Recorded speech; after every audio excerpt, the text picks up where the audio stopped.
और फैसलाबाद और बहावलपुर बड़ी तबाही से बच गए। भारतीय एजेंसी रॉ के 12 दहशतगर्द गिरफ्तार, असलहा, बारूदी मवाद, डेटोनेटर, आईडी बॉम्ब और नकदी बरामद। सीटीडी पंजाब के मुताबिक दहशतगर्दों के कब्जा से हसास मकामात और हसास इदारों की तस्वीरें, वीडियो लोकेशन भी बरामद कर ली गई। भारत से ऑपरेट होने वाले आदिल नामी फेसबुक आईडी की मदद से गिरफ्तारियां की गई। रॉ दहशतगर्दों को फंड्स देती थी। गिरफ्तार दहशतगर्दों के खिलाफ मुकदमा दर्ज। की वजह से तनकीद आप एक इदारे पर और उसके सरबराह पे करते हैं, यह अब बर्दाश्त नहीं होगी। ये नाकाबिले बर्दाश्त हद तक चली गई है बात, और वो मुंह तोड़ दिया जाएगा, वो जुबान खींच ली जाएगी जो अब पाकिस्तान या पाकिस्तान को इज्जत देने वाले अदारों और उसके सरबराहों के खिलाफ इस्तेमाल होगी। इसका अमली मुजाहरा होगा। मुज़ाकरात की दावत नहीं दी जाएगी, बल्कि अब कोई भी बदजुबानी करने वाले की जुबान, वो पार्लियामेंटेरियन हो या कोई दूसरा, वो खींच ली जाएगी। फौज और उसके सरबराह पर तनकीद करेंगे तो इदारा कब तक खामोश रहेगा? मुल्क की हिफाजत करने वाले इदारे और इसके सरबराह के खिलाफ बातें करने वालों को मुंह तोड़कर जबानें काट देंगे। वजीर मुमलिकत तलाल चौधरी की पीटीआई रहनुमाओं को वार्निंग। प्रेस कॉन्फ्रेंस में कहा, फैज ना होते तो वज़ीर आज़म तो दूर, आप काउंसलर भी ना बन पाते। बानी पीटीआई ने कभी भारत के खिलाफ शोहदा के हक में कोई बात नहीं की। पीटीआई का वतीरा है कि पाकिस्तान के इदारों पर तनकीद की जाए। अब तक सिर्फ इसलिए बर्दाश्त किया गया था कि ये कुछ सीख लेंगे। जो कुछ इनके बारे में कहा गया था ये असल में वही है। किसी के कंधे पर बैठकर इक़्तिदार तक पहुंचने वाले आज इदारों के खिलाफ हर्जा सिराई कर रहे हैं। मार्का हक में दुश्मन को शिकस्त देने वाली पाक फौज को तनकीद का निशाना बनाया गया। कब तक इनके इल्जामात को नजरअंदाज किया जा सकता है?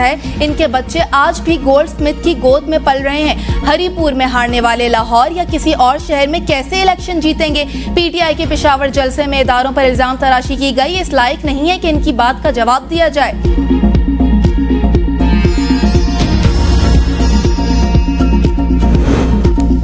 हम पर करप्शन के इल्जाम लगाने वाले अपने गिरोबानों में झांके। 5300 अरब की करप्शन की निशानदही IMF ने की। ये इनकी गुड गवर्नेंस है। वज़ीर आला खैबर पख्तूनख्वा सुहेल अफरीदी का पेशावर में जलसे से खिताब। कहा, खैबर पख्तूनख्वा में गुड गवर्नेंस है, इसलिए तीसरी मरतबा लोगों ने PTI को वोट दिया। सूबे में कई सालों से ऑपरेशन हो रहे हैं, मसाइल हल नहीं हुए। पॉलिसियां तब्दील की जाए। कारकुनों का डी चौक जाने का अरमान जल्द पूरा किया जाएगा। जाली विफाकी वज़रा की प्रेस कॉन्फ्रेंस के बावजूद हम तसादुम की तरफ नहीं गए। बानी की रिहाई, आज़ाद अदलिया और मीडिया के लिए जिद्दोजहद जारी रहेगी।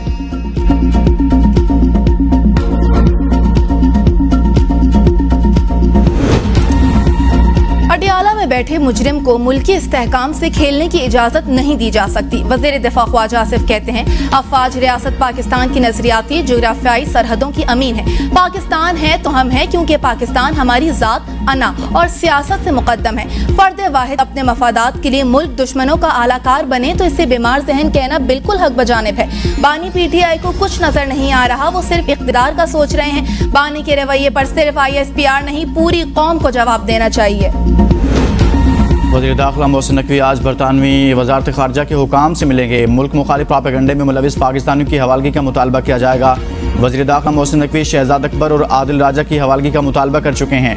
वज़ीर दाखिला ने बरतानवी हाई कमिश्नर को दस्तावेजी सबूत भी फराहम किए थे।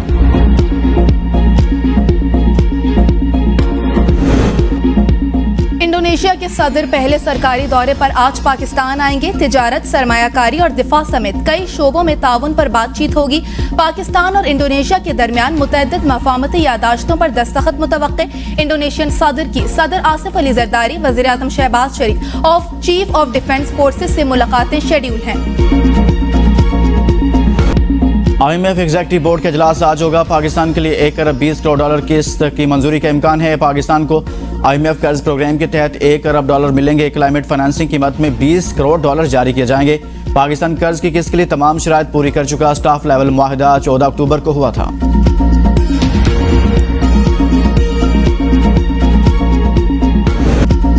1000 दिहाड़ी 10,000 का चालान। ट्रांसपोर्टर्स हुकूमती पॉलिसियों पर चिल्ला उठे। कहा, कमाई से ज्यादा चालान कहां से भरें? हुकूमत हमारे हाल पर रहम करे। भारी जुर्मानों के खिलाफ ट्रांसपोर्टर्स की पंजाब भर में पहिया जाम हड़ताल। रावलपिंडी, इस्लामाबाद समेत बेशतर शहरों के बस अड्डे बंद। पाकिस्तान ट्रांसपोर्ट मुतहदा एक्शन कमेटी के रहनुमाओं का पंजाब हुकूमत से ट्रैफिक ऑर्डिनेंस 2025 फौरी वापस लेने का मुतालबा। कहा, ट्रैफिक ऑर्डिनेंस 2025 मंजूर नहीं। भारी जुर्माने ट्रांसपोर्टर्स के साथ जुल्म है। जब तक ऑर्डिनेंस वापस नहीं लिया जाता, पब्लिक ट्रांसपोर्ट नहीं चलेगी।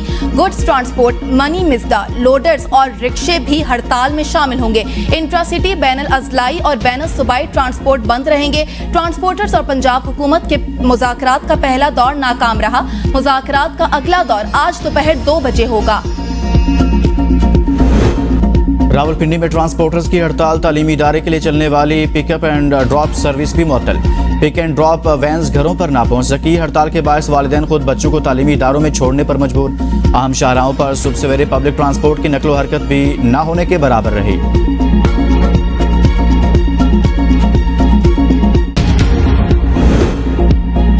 ट्रैफिक ऑर्डिनेंस के खिलाफ goods truck owner association Balochistan की हड़ताल।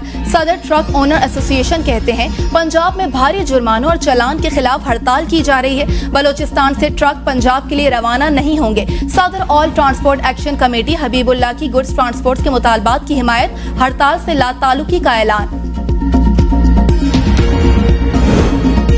भारत का रवैया मौसर इलाके ताउन में बड़ी रुकावट है। सदर और वज़ीर आज़म का सार्क चार्टर की 40वीं सालगिरह पर पैगाम। सदर जरदारी ने कहा बाहमी एहतराम और ताउन से खित्ता ज्यादा पुरअमन और खुशहाल हो सकता है। गुज़िश्ता 11 बरस से सार्क जमूद का शिकार भारत का रवैया मौसर इलाके ताउन में बड़ी रुकावट है। वज़ीर आज़म शहबाज शरीफ ने कहा कि 40 बरस कबल सार्क की बुनियाद रखी गई। मकसद मुकालमे का फरोग था। बदकिस्मती से इलाके सियासी अवामिल के बायस ये मकासद हासिल नहीं हो सके। वज़ीर आज़म का पुरअमन, मुस्तहकम और खुशहाल जनूबी एशिया की तश्कील के लिए मिलकर काम करने की जरूरत पर जोर।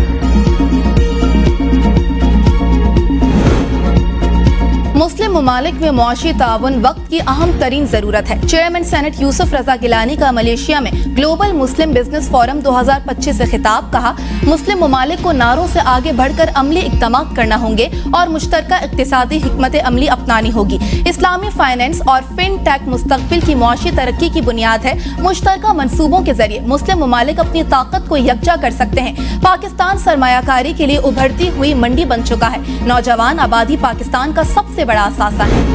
पाकिस्तान किसी सियासी अदम इस्तेहकाम का मुतहम्मिल नहीं हो सकता। पीटीआई के फैसले समझ से बालातर हैं। हुकूमत को गौर करना होगा। एमकेएम रहनुमाओं की प्रेस कॉन्फ्रेंस। खालिद मकबूल सिद्दीकी ने कहा हमने अपने लीडर को पाकिस्तान से बड़ा नहीं माना, इससे लाताल्लुक हो गए। अगर पीटीआई वाले समझते हैं इनका कायद मुल्क से बड़ा है तो इन्हें फैसला करना होगा। खदशात बढ़ रहे हैं कि पाकिस्तान की सियासत में गैर मुल्की मुदाखलत न हो। मुस्तफा कमाल ने कहा फौज किसी एक पार्टी या हुकूमत की नहीं, पूरी कौम की है। शुक्र अदा करें फौज आपकी गंदगियों का जवाब सिर्फ प्रेस कॉन्फ्रेंस करके दे रही है। एमकेएम फौज और अवाम में फासले का बयानिया मुस्तरद करती है। पीटीआई से अपील है कौमी इदारों के खिलाफ बयानिया तर्क किया जाए। फारूक सत्तार का कहना था हर सियासी जमात की हुकूमत अवामी मैंडेट से बनती है। इक़्तिदार का वाहिद रास्ता आईनी और जमहूरी इंतखाबात ही हैं। पीटीआई की सियासत फौज दुश्मनी और मुखालिफत के अलावा कुछ नहीं।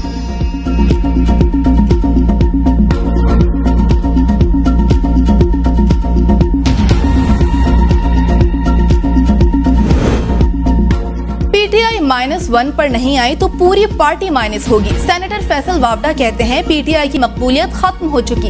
ये सिर्फ इख्तिदार और पैसे की जंग कर रहे हैं। इन्हें मुल्क से किसी किस्म की कोई मोहब्बत नहीं। सारा झगड़ा सियासतदानों के आपस का है और अब 1 इंच भी बर्दाश्त नहीं किया जाएगा। आज तक बर्दाश्त करके ही यहाँ तक आए हैं। एक नया सियासी लफ्ज आया है ऐसी की तैसी। बानी पीटीआई पाकिस्तान के मकबूल तरीन लीडर हैं। रहनुमा पीटीआई शौकत बसरा की एबीएन के प्रोग्राम डिबेट एट 8 में गुफ्तगू। कहा बानी पीटीआई जेल में मुश्किल हालात का सामना कर रहे हैं। बानी पीटीआई से मुलाकातें न कराना सुप्रीम कोर्ट के अहकामात की खिलाफ वर्जी है। मौजूदा सियासी सूरत हाल में समझदारी से फैसले करना जरूरी है। हमें मुल्क के लिए सही डायलॉग और इक़दामात पर तवज्जो देनी चाहिए। मुल्क में फेयर इलेक्शन कराने होंगे।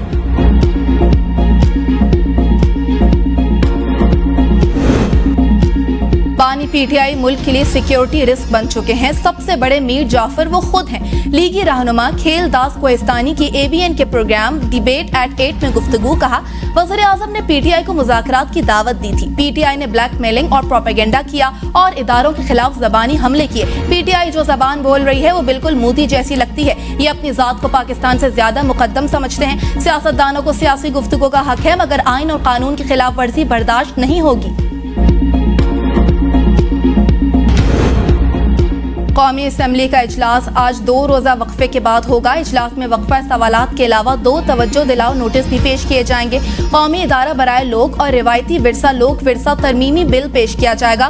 कौमी ज़राई तिजारत और ग़िज़ाई तहफ़्फ़ुज़ अथॉरिटी बिल भी एजेंडे का हिस्सा। अरकान नुक्ता एतराज़ पर अपने ख्यालात का इजहार भी करेंगे।